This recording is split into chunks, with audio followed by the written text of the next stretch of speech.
In this presentation, we hope to provide parents and students with an understanding of how the goals and tasks of the modern classroom are designed and how they work in tandem to create a well-educated graduate. There has been much discussion about what teachers use to guide their instruction, and sometimes there is a conflict with our expectations about education built from our own experiences in school. In order to clear up any confusion, we offer this brief bit of history. In 2009, a conversation began among state school chiefs and governors about crafting new math and language arts standards that would provide all students with substantial experience reading complex text and applying critical thinking to rigorous work. These educational leaders hoped to create a framework that would ensure that students, upon graduation from high school, would be prepared for the workforce or that of post-secondary study, including technical or vocational institutions.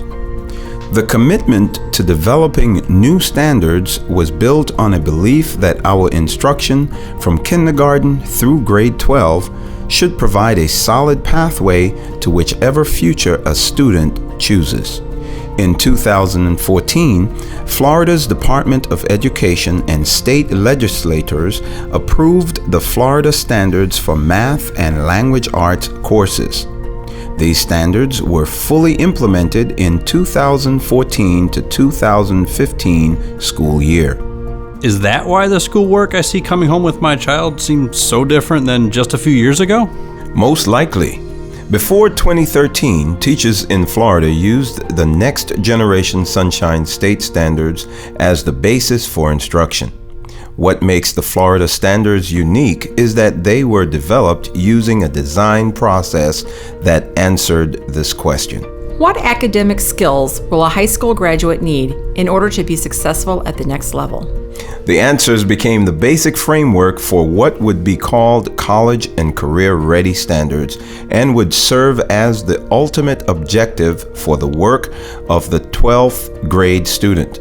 With a clear picture of what a graduate would need to be able to know and do, it became the work of educators and leaders to create a scaffold of standards from grade 12 back to kindergarten. How do teachers make the transition to this new set of standards?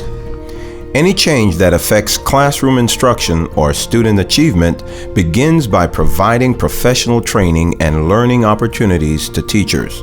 In this case, because the standards were going to require teachers to change what they did and how they did it, the Florida Department of Education curriculum team provided professional development prior to the implementation of the standards. Since then, districts and schools have been increasing their teachers' capacity so that they have all of the information and confidence to move forward with creating task assignments and assessments that are fully aligned with the standards. Professional development, along with opportunities to collaborate with other teachers, continues to act as a system of support for teachers so they become more expert in creating work. So can teachers still teach whatever they wish as long as they use the standards? To answer this question, it may be helpful to look at a standard up close. As we examine this standard, as it progresses to the next grade, a more advanced level of skill is required of the student. While this example shows how the same standard progresses across each grade, teachers understand the cognitive demand of the standard and use their expertise to select appropriate instructional materials and create learning tasks that power their instruction. And the goal of that instruction is to guide students towards mastery. In order to reach that level of skill, and because the complexity of the standards build over time, Teachers must take care not to teach below the rigor that the standard requires or to spend too much time on one and leave more complex standards without sufficient instructional time. How do teachers know if they are spending the right amount of time teaching a standard? Recognizing that there are a limited number of instructional days to teach all of the required standards, teachers and instructional coaches collaborate on a tool called curriculum maps to provide a guide that will ensure that all of the standards are taught. These maps also provide alternative resources for the teachers to add rigor, variety, and provide options for reteaching for those students who need additional support. The maps help teachers feel confident that they are focusing their instruction on the standards and that they are using research-based materials to maximize results. How does the teacher know if the student is mastering the work? To determine whether students are learning, on the way to mastery, or if they have reached mastery, teachers employ a technique called assessing with formative devices. Formative assessments are those that measure learning in real time. These devices take many forms, but they are almost always quick snapshots of learning. Because formative assessments are not like summative tests that measure multiple standards for student mastery, these checks on student learning quickly inform the teachers as to where instruction needs to go next.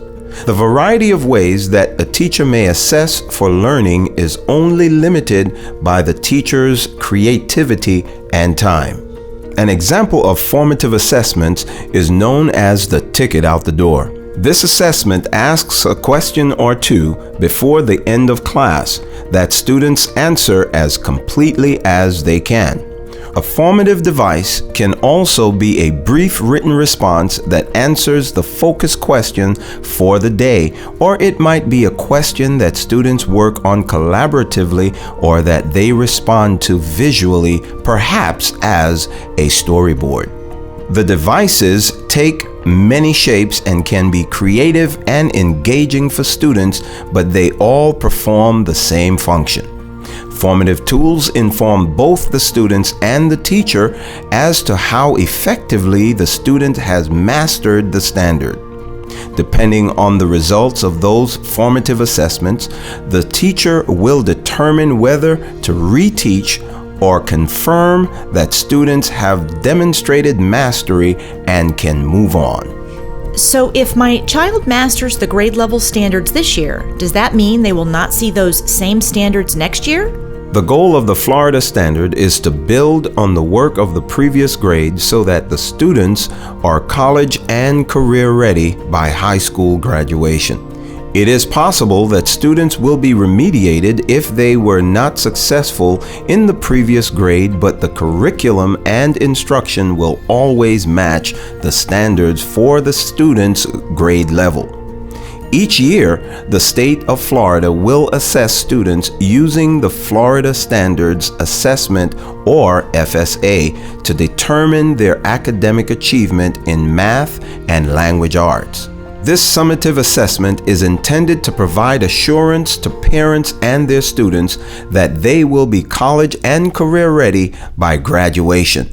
Results from the FSA inform teachers and coaches so they may refine instructions to meet the rigor of the standards.